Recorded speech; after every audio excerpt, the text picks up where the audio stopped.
All right, everybody, welcome back to the channel. You can see we got another interview, Clayton Duchatschek. Pumped to have him on. Clayton is heavily involved in the running world. He's a coach. He works in the run specialty industry. He's a pro runner, Minnesota Dis Elite. My teammate, me and him actually joined at the same time. Had some good success in college. Keeps having success here in the post-college realm. Got a lot of good stuff to say. As always, unique. Love talking to him. Let's get it. All right, we have Clayton here. Thanks, Clayton. Thanks for having me. It's a All pleasure. right. Yeah, so funny story. Clayton was going to be our first interview. The file got deleted, but it's all good. We're going to redo this and probably be better than the first time we did it. I'm back and more ready than ever. All right, first question. People who watched all the interviews know this. All right, Clayton, where's your hometown? Hometown's Washington, Missouri, about 45 minutes west of St. Louis. All right, yeah, Missouri boy. All right, so Washington, Missouri. You went to Washington High School. How'd you get into the sport of distance running? Well, I tried a lot of different sports, soccer, Little League football, but just wasn't quite my cup of tea. And then my dad encouraged me before high school to go out on a couple mile runs with him. He's a big triathlon, like ultra marathon runner when I was growing up. And he said, hey, come out for a couple mile runs every other day. And being in Missouri, it was really hot, so I wasn't really about that, nor did I really have the passion for running yet. But I went and did it, and then I signed up for cross country my freshman year, and the rest is history pretty much. Just kind of fell in love with it after that. All right, yeah, so started there your freshman year of high school. So do you remember your freshman year times? Ooh, I think my 5K, it was nothing special. It was decent, but I think it was about 18:30 5K. I think it was a 5:06 miler, 2:16, 18, 800 runner. So by no means anything crazy, but it was a good baseline to start. All right, yeah, not bad. Certainly, probably way better than the average freshman, I would say, from what I've observed growing up, and then being a high school coach now myself. But so let's real quick. I want to jump to the end of your high school, and then we're going to back it up a little bit. So by the end of high school, what were your PRs and some of like the highlights of your career, maybe all-state or anything like that? Yeah, for sure. By the end of my career, I was able to get 2 cross-country all-states and 2 track all-states. Got my 3,200 PR down to, I didn't mention earlier, it was a 10:56 my freshman year, and I got it down to a 9:19 by the time I was all said and done. But yeah. What was your other PRs then? 9:19, then 4:17 in the full mile, 2:01, 2 flat. Didn't quite dip under 2 flat in the 800, and then I was like a 15:40, 44 guy in the 5K cross country. So, all right, yeah, good PRs there. All state, always great accomplishment. So, see a big jump there from freshman year to senior year, and obviously people are going to naturally see some sort of progression from freshman year to senior year. Naturally you get older, you stick with it, but a nice little jump. And just because you've been in the sport, there's no guarantee that you'll be all state or run the times you ran. So was there ever a point where you felt like there was a switch in mindset or work ethic or dedication to the sport that led to some of that success? I think that point for me was the summer between my sophomore and junior years. That's when I saw the biggest decrease in my times, whether that be just like physical development or just like mindset switch. Like, I do remember being more motivated mentally then, but I think I did just get stronger significantly that summer, and then that's when things started really coming together. I had that big switch. I went from so my freshman year was like that 10:56 that I had mentioned, then 10:27 my sophomore year, and then I was like a 9:40 guy, 9:42 when I was a junior. So that's a way more significant of a drop than the previous 2 years. So definitely that summer is when things kind of changed for me. Okay, yeah. Good stuff. Yeah. So yeah, a little lesson in there. Stick with it. Big jumps can happen. Don't always know when, but if you stick with it, that can happen. But if you don't stick with it, that can't happen. All right. So high school. At what point? Because you ran in college, obviously. Mm-hmm. At what point did you really start looking into that? The option of running in college. Probably once I had that big break between my sophomore and junior year. Like I was like I was decent comparatively to other like St. Louis area runners, but I was like elevated myself to be like one of the better ones in the state, and that really put a chip on my shoulder and got me excited for the future. And I'd heard of other people, like I had a role model, Travis Albert. He was a really good guy when I was a freshman. He went on to run at Missouri Southern, which is a strong D2 program, and he spoke highly of that. And I was like, I kind of like the work ethic and the mindset of it all. So yeah, it was just kind of role models, and then my performance elevating just gradually throughout my career. All right. So when you were looking there in the thick of you exploring your options for competing in college, what schools were you looking at? Yeah, it was mainly lower level D1s and upper level D2s when I was in high school. Wasn't quite to that go anywhere you want type profile. I was looking at mainly Missouri, Illinois schools. SEMO, UMKC were lower level D1s, and then I was looking at Lindenwood, where I ultimately chose to go, and then Missouri Southern was in there as well. So those are probably my top few choices.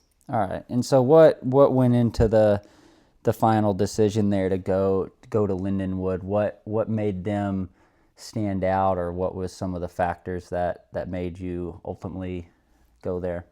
Well, it was kind of a variety of things. Like my dad and one of our family friends was a coach there at the time, and he was he'd been working with me from a couple years into high school and kind of telling us about the program and whatnot. And I had seen they've had good results in cross country, and it was close to home. I was going to get a good scholarship. It made sense at the time. But yeah, that's kind of what led to it. All right. Yeah, valid reasons for sure. So, and then you were there 1 year. Tell us about your experience there. Yeah, I mean, it was fine. Like, I liked all the people. I have nothing bad to say about the people that I ran into. It's just it wasn't quite what it cracked up to be or what I had envisioned athletically, and I felt that I was built for more. I could handle a little bit more competition, and that's what ultimately led me to kind of enter the transfer portal that March. Okay, yeah, let's talk about that a little bit. You go in the portal, which can be interesting at times. I know that from personal experience. So what schools were you mainly looking into? Because I'm sure, I mean, if people don't know that, if you enter the transfer portal, you get so many emails from schools you never even heard of. So, but when you're seriously looking at schools from transferring, what schools were those? It really came down to Wichita State, Drake. Wichita State and Drake were the final two that I was kind of considering, but I also checked out Ohio State, Miami University over in Oxford, Ohio, and SEMO again. I kind of circled back because I had a good connection with the coach. But those are probably the main ones. Okay, so you narrow it down between Wichita and Drake. So what were the deciding factors if you chose to go to Wichita State? I mean, I think that those guys really we really resonated. I kind of told them about my goals. I had done research, obviously, on like kind of their PRs and how they did as a team in cross country and the overall culture. And I liked Wichita as a city. Like I connected with those guys, and it wasn't too far from home, so it kind of checked all my boxes. I wanted to kind of branch out, but not go like all the way across the country to maybe Florida or Washington or whatever. But I don't know, it just made sense that in those regards. Okay, yeah. So if you would have went to Drake though, would you have been Yeager's teammate? Would he have been there? I would have, yeah, for a year. Josh Yeager. I didn't actually really think about that. It probably crossed my mind before, but yeah, I don't know if I ever made that connection until just now. A little side note. Josh Yeager was a teammate of Clayton and I's with Minnesota Dis Elite, our first year on the team, and coworker of ours now. So the little squirrel moment there for me. But yeah, Wichita. So, all right, you go there, and this is fall 2018. So, and then you were there for 5 years, Yep. correct? All right, yeah. So let's just talk about that for a couple minutes. Just your overall time there, and maybe anything else that you think's noteworthy of mentioning. Yeah, no, it was overall great experience. I would do it 100 times over. Met some of my best friends there. Still talk to them to this day. Left a good mark, like the coaching staff that is mainly still there. Still talk to those guys pretty regularly, but started out there, had a pretty good cross season. I ended up being one of the top few guys. And then after that, coming right back from Christmas break, I felt in really good shape. Kind of transitioned from cross to track mindset, was working on the speed. Got a little into it with a guy on the team in a workout. We kind of raced it a little bit, and I ended up having an 11-month-long injury stint, which really took a toll on me mentally. That was a big piece of adversity, and then was able to overcome that, and then progressed to have a good end of my career through 2023. Yeah. So what would be some of? I mean, I mentioned it in the intro a little bit, some of it, but what would be overall to you your highlights of maybe your best performances or? Yeah, I would say my all-region performance in cross country in 2022 was awesome. I was really happy with that. And my 8:45 steeplechase at Drake Relays my last year. Those would be two main highlights for me. And then winning the conference title in 2022 outdoor in the steeplechase. Yeah, good stuff. And then y'all won some conference as a team too? Yes, yeah, we it was a kind of come from behind victory in 2023, and then we just kind of consistently overperformed in the form chart in 2022, and we just took Houston to the line. It fortunately worked out in our favor. Awesome, good stuff. Houston's got a good program, so it's a great honor that y'all could take them. I'm trying to think here. Any lessons you learned kind of from being a college athlete that you've carried into maybe day-to-day life, you take to your career, maybe some lessons that out maybe with running or outside of running that you think will kind of benefit you in life being a college athlete. Yeah, I mean, the number one lesson, maybe it sounds cliche, is just like you get out what you put into things, because there's people that came and went, like Lindenwood or Wichita State, that just didn't really do what it took, didn't do the right things, whether it be sleep, eating, whatever it may be. And those guys fell by the wayside, and then the others who did things right kind of excelled. So it translates to more than just athletics, for sure. Yeah, good lessons there. And yeah, what you get out is what you put into it. I think that's great, especially with running. You don't always see that sometimes in life as much, but there's definitely a lesson there. So that's good that you understand that, because not everybody does in our world, in our country. Unfortunately not. Yeah, good stuff. All right, so let's a little more on your time at Wichita, then we'll kind of get some maybe transition into post-college and some broader ideas. But what kind of was the training there at Wichita? We hit a lot of like interval work. It wasn't like too focused around like longer tempos, so that was a transition from college to now being a Minnesota Distance Elite. Lots of 800 reps on the track. We did a lot of, the most memorable thing we did was like mile and 800 reps, like maybe paced at like 220 or just a touch under for 6 to 8 of them. A ladder workout that we do a lot in indoor. It's like a 2-4-6-8, 8-6-4-2 kind of dropping the pace on the way down. Oh, nice. But yeah, mainly just interval work, and then during cross, obviously, we have a nice network of dirt roads out in Keachai, Kansas, town just north of Wichita, that we would rip some long run tempos on. Okay. Maybe every other weekend or so. Yeah. And what kind of generally was the mileage there for the distance guys? It was really, I'll give credit to my coach. He was pretty flexible with that, which I appreciated. Like, I never really got above 75, so nothing too crazy. But we had some guys going upwards of like 90 to 100. So Okay. I was probably like on the lower side of things to the medium range compared to others. But All right. Yeah. Yeah, it's good. Nice little range there, and it's a sign of a good coach is being flexible, not having cookie cutting training. So it's good to hear that. Yeah, so let's talk about. So you finish up your time at Wichita, spring of 23. What's going through your mind when you're thinking about, okay, I'm done with college. What's kind of what are you thinking with like work, still running, not still running? What's kind of your mindset there at the end? Yeah, I mean, like anybody, I feel like if they had any touch of running post collegiately, they'd want to pursue that. And it was stressful, like anybody would, like not knowing exactly what's going to come next because I hadn't really reached out to Coach Lundo or anything yet. But it really kind of came together for me. I got that clarity after I ran an 8:45, which was at the time a 7-second PR in the steeplechase, and that really kind of changed my mindset to like, hey, I could maybe do something with this. And then I just kind of shot out some emails and figured out that this was going to be the spot for me living up in Minnesota. So, I mean, I was going to work with my dad too. That was a possibility, but Yeah, good stuff. So at what point in the summer, obviously after, because you started up here in September, but at what point did you kind of make that decision saying, I'm going to move to Minnesota, I'm going to join Minnesota Dis Elite, this is what I'm going to do, that's the decision, I'm not looking back? yeah, that was probably a July decision. July. Because I visited late June, I would say. Mm-hmm.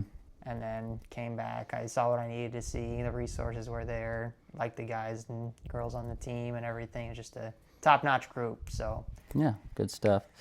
Yeah, all right. So yeah, I've kind of talked a little bit. So let's just kind of transition then, since we're on the topic of Minnesota Dis Elite.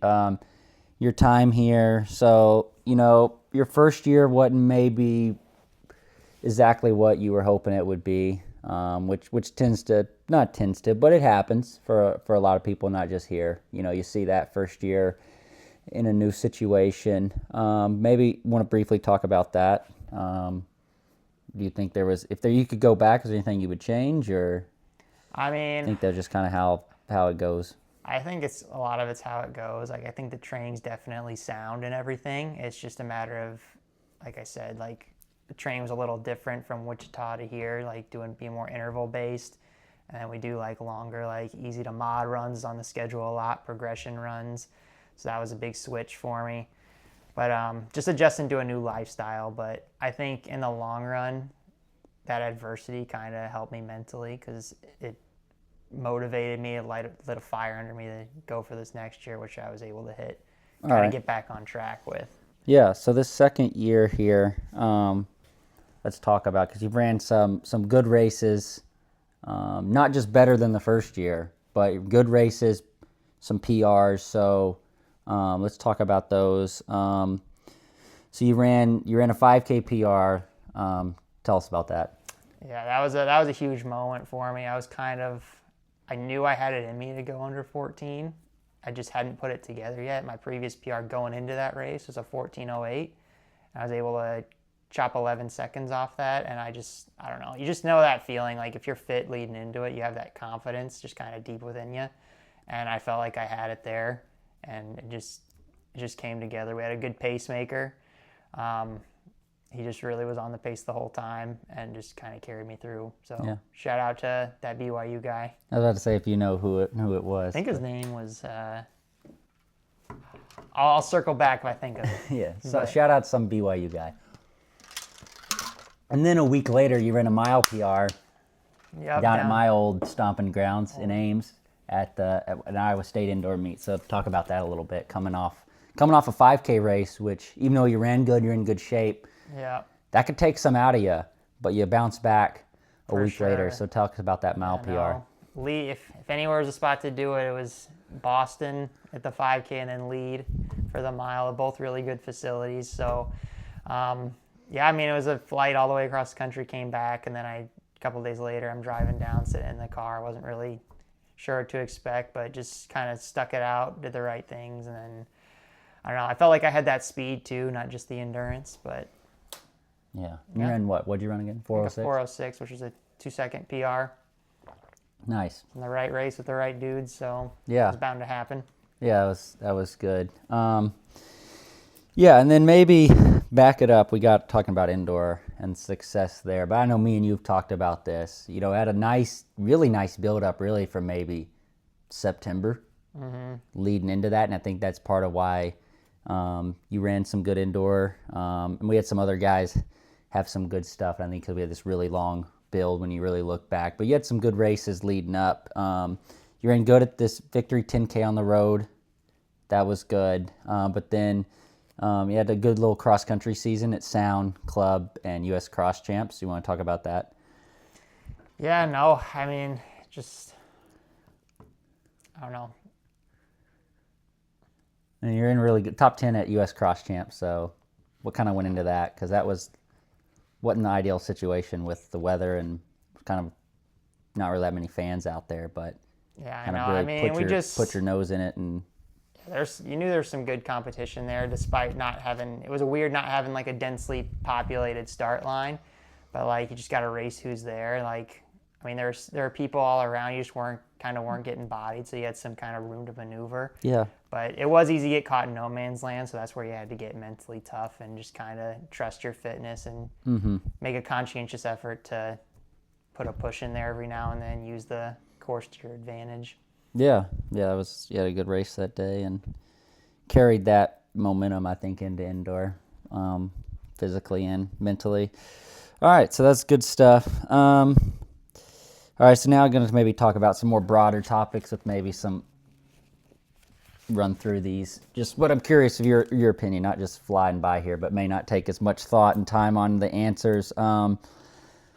Shoes. What are your current training shoes? Nike Vomero 18, kind of on a hodgepodge of things, but Nike Vomero 18, and then Brooks Glycerin, and then Hoka Mach 6. Okay. Yeah, nice variety there. And then on that topic, and if anyone saw a live stream, you answered this, but if they might not have, is there any shoes that come to mind in your life that were just like really good shoes? I mean, I know you share this opinion, but the Brooks Ravenna 9 were just elite training shoes. They were great, kept me healthy, lightweight, felt good on my feet. And then, yeah, more recently is the Mach 6 that kind of falls into that S tier category for sure with those Ravennas. Yeah, you've had your fair share of those Mach 6s.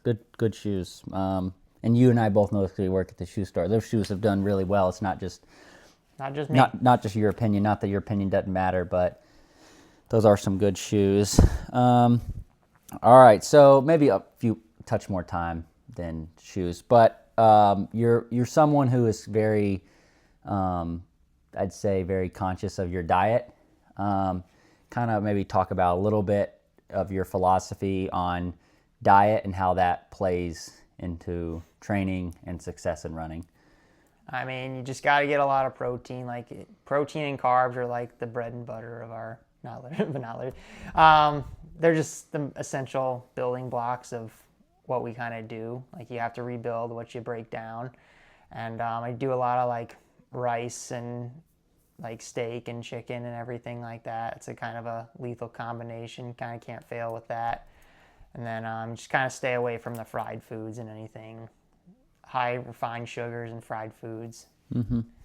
Yeah. And then while we're talking about diet, what's your go-to like pre-race? So let's say day before, morning of.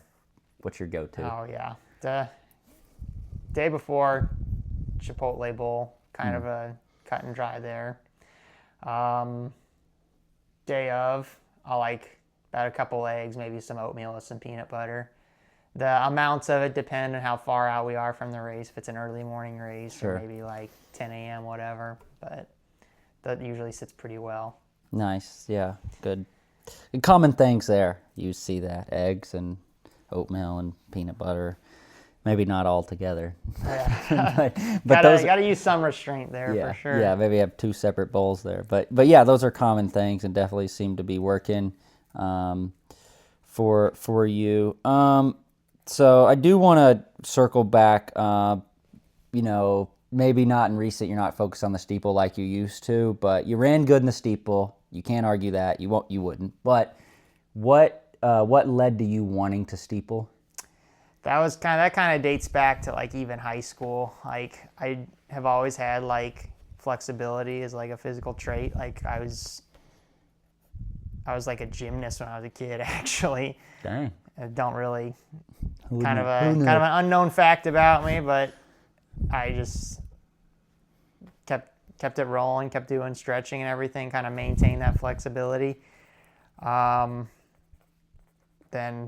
my dad recognized that, and he kind of mentioned it to some coaches, and they're like, you know what, that's a huge asset to a good steepler, so you should at least try it. And then there's a couple opportunities for a steeple in high school, and then just kind of progress naturally, because those coaches are always looking for people to steeple. So Always. if I have that background, it's even harder to get out of it. Yeah, good stuff. Yeah, I meant to ask that earlier, but yeah. All right, so let's see here. A couple maybe serious, and we'll get to some more lighter weight, fun stuff. Well, what kind of sleep you shooting for? At least 8 hours. That's a magic number. 7 I can get by, but I prefer 9.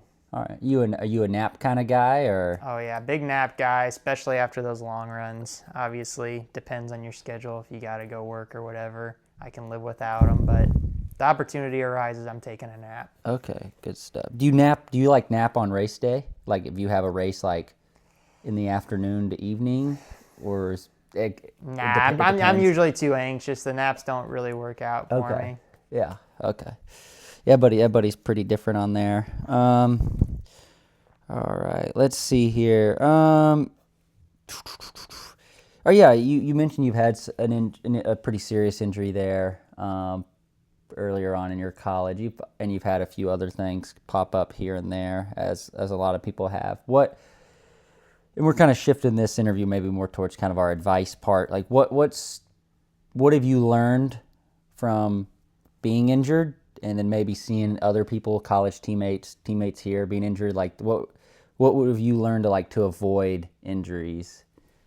What would be your advice there, or if you could change anything? Definitely get the sleep. Like after that 11-month stint of just not feeling right, I definitely had my eyes open to I never want to be in that state again. So for a long time, I was foam rolling 10 minutes before bed. I was making sure I'd get at least 7 hours, definitely 8 every night, because sleep is the number one recovery tool for sure. And I feel like that's one of the easiest ones to mess up, but it's also one of the easiest ones to succeed in too. Yeah. Yeah, it's so underrated. And yeah, it's easy. There's no effort to sleep. Yeah. I mean, a hard workout, you got to put some effort in. Just take doing core work or lifting, that takes some effort. But sleep, I mean, zero sleep. Effort. I mean, zero effort, I guess, maybe if you're dead. But I mean, pretty minimal effort. But yeah, it's so underrated. All right, so let's see here. So I haven't mentioned this on the interview, but you're a middle school cross country coach. You were assistant coach last year, going to be the head coach this year. What led you to want to get into coaching? Let's just say that first. I mean, I like the role. That was I always had a good relationship with my coaches, and they've always encouraged me, and it just produces a good feeling in the pupil versus the mentor. And I kind of wanted to see what that role was like, because I feel like a lot has been given to me.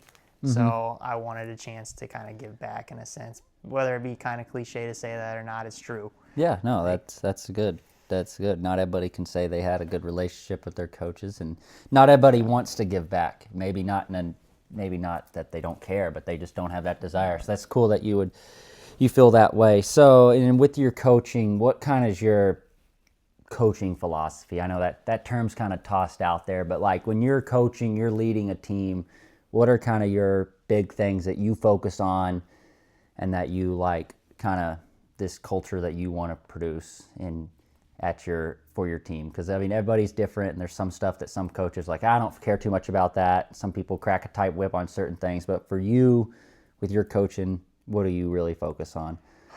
The big thing is just given how I progressed, I don't want to burn out any of these kids early. I want to make sure they're not going to the well many times. I want to make sure that we get in good efforts to just slowly develop the aerobic system.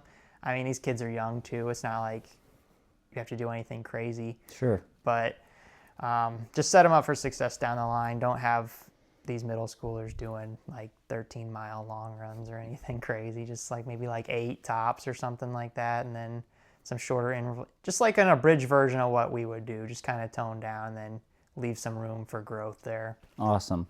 Yeah, that's good. You don't always see that, but that's good that you want to see them succeed further on down the line while still having some success in middle school. And yeah, good stuff. And yeah, you're at Edina Middle School, and they have a good high school program, had for many years. So, and I know you guys have a good relationship with the high school team. Yeah, so that's cool. Let's see here. All right. Let's still maybe talk a little bit about race. Is there like a favorite city that you've raced in? When you think of the city and maybe kind of the cool stuff there that came along with the whole trip. Definitely. I mean, didn't run quite what I was hoping to at this one, but the Shamrock Shuffle was a really good experience. Just like at the time, it'd been like 8 or 9 years since I'd been to Chicago, and I forgot how sprawling like the downtown was, and just ripping an 8K through the roads with all those skyscrapers around you. It was just like, that was a really cool experience for sure. Yeah, good stuff. Any other races? Maybe not the city, may not, but any other like event you've been to where you felt like the race directors, the everybody, the timing guys, the officials, just everybody, the fans just did a really good job, and it just the meet itself or the race itself stood out to you? Yeah, the Macklin Mile was really well put together. Amazingly, it was in St. Louis, and last year, 2024 was the first year I did it in 10 to 12 years of competitive running, and I felt like I really missed out because like the finish line is lined with fans. It's a fast course. You got good competition mainly, and you're just kind of in and out. Not a lot of hubbub going on or riffraff. You just kind of get in, get out, run fast. Yeah, that's a fun experience. All right, so a little bit. Don't want to spend too much time here. Got a couple more questions. So kind of be kind of two-part. What was your? I know we're kind of going back to college here, but what was your degree? And then, do you plan on kind of thinking post running, whenever that time be, when you're done being a competitive runner? Do you plan on using that degree? And if not, what are you kind of looking into career-wise whenever your time comes where you say, I don't want to be a competitive runner anymore? Yeah, I was an exercise science major with the full intent of kind of going to grad school and being a chiropractor.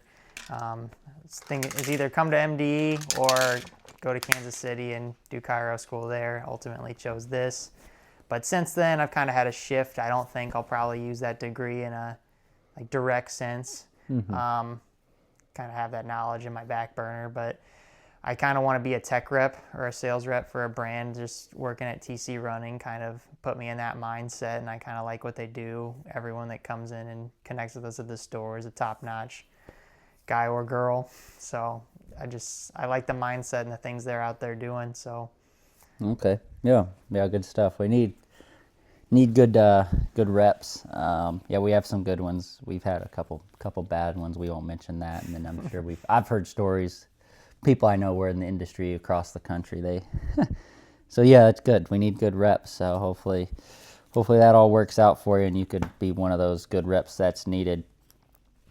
All right, maybe a couple short, fun ones here. Do you have a go-to post-race meal or something that just really hits? Just something that hits at the time, burger, pizza, whatever. All right, maybe tacos that weren't yours from a taco truck. Oh yeah, that was an honest mistake. Honest mistake. If you're interested in that, ask Titus. Yeah, we won't put that on camera. All right. Yeah, let's see. Yeah, any other? We kind of briefly, after you're done running competitively, do you think you'll still run? Or are you one of those guys that you're going to put all in, and when you're done, or are you going to still run? No, the culture's too great to totally dissociate myself from. Like, people are awesome. Can't really see myself going cold turkey. Definitely going to keep running. Yeah, maybe let's keep running, maybe not. As I say, still run, you may not train. Yeah. You know, but yeah, good stuff. Yeah, it is great community, great culture that comes along. Any other, you know, that any other sports or any other stuff you may want to get into, you know, that you have, you know, some people get into golf or pickleball or cycling or Cycling for men's sure. softball league, you know, anything like that Yeah. come to mind that you would like to get into whenever your time comes. Yeah, cycling and golf for sure. Cycling's kind of like, I mean, I've been riding a bike since I was 8 years, or probably 5 years Yeah, old. let's say 8. Yeah, eight's a little late. That was a ballpark, but golf I need a little bit more training in. Like I gotta be Yeah. able to not whiff or chunk it or whatever they say. So, yeah, you got to learn that. I gotta get it off the tee, and then I gotta aim the shot too. So I've got some work to do there, but the culture seems fun, so I'm interested in that. Yeah, good stuff. Yeah, then I mean, I guess part of it would depend on where if you get into that sales and tech rep world, where that takes you. But do you plan on being in Minnesota, or there's some places you'd rather live? I mean, there's a bunch of places I'd like to live, like Oregon. The Pacific Northwest is nice in its own regard. Florida, very different, but they all both have their appeal. Kind of open to anything. There's not many places. There's a couple places I wouldn't like to live. I'm not. If you're from New Jersey, no hate, but it's not for me. But There's a couple other you mentioned the other day you don't want to live at. Maybe not like middle of Louisiana or something like that. But most anywhere I'm open to going. So Okay. Yeah. Yeah, I think I've kind of highlighted everything I wanted to. And then, I mean, we've kind of there's been some lessons throughout, but I do always like to ask everybody I interview, going to keep asking this question. What is your go-to advice for runners, you know, and especially maybe a new runner, you know, maybe not advice you'd tell somebody that was very competitive in college or post, but what is your go-to advice for runners? I mean, just don't do what's popular at the time if you want to be good. Like, what I mean by that is like, be disciplined, I guess is a better way to say it. Like, if you're disciplined, it's going to pay off like way on in the long run, versus like, hey, if you just go like screw off with your buddies versus, oh, I got to get in my long run. Discipline's going to pay off, like not just in running, but in anything. So yeah, that's good advice. You could hang out with your buddies a lot of times or the rest of your life, but yeah, if you're trying to be successful, gotta be disciplined. Only way to be successful. You can't wing it. Yeah, can't wing it. Have a plan if possible. Yeah, good. Be disciplined. That's great advice. And yeah, I'd like that. Some people, you know, it's easy to be doing the right thing when your coach is there at practice, but I don't really know if that's discipline, you know. Maybe it's what goes on after practice or when you're on your own. Would you agree with that? Yeah, don't put on a show. Just don't do what you think they're going to want to see or hear. Just do it because you think that's the right thing to do. Yeah, good advice. Anything else that you think that would have been, that we should have talked about you and your running, that is like a obvious we should have talked about it and I just missed? Or no, I think you covered it pretty thoroughly. All right, yeah. Oh, I did want to add, this is late in the interview, but if you watch the Jed Helker interview, and we mentioned it in there, Clayton and Jed were college teammates at Wichita, so I did want to. He's got lots of good insights and knowledge to share, so go check out his stuff. Little plug there for that. And you're in his wedding at some point, right? Yep, next year. Next year, yeah. Yeah, good stuff. Well, we could talk about that, but that's not really what the interview is about. But yeah, go check out the Jed interview. Him and Clayton were teammates. Had some good stuff to say too, so a little plug for that interview. So, all right, Clayton, thanks for taking the time out of your busy day. No problem. To do this interview. Absolutely. Thanks for having me.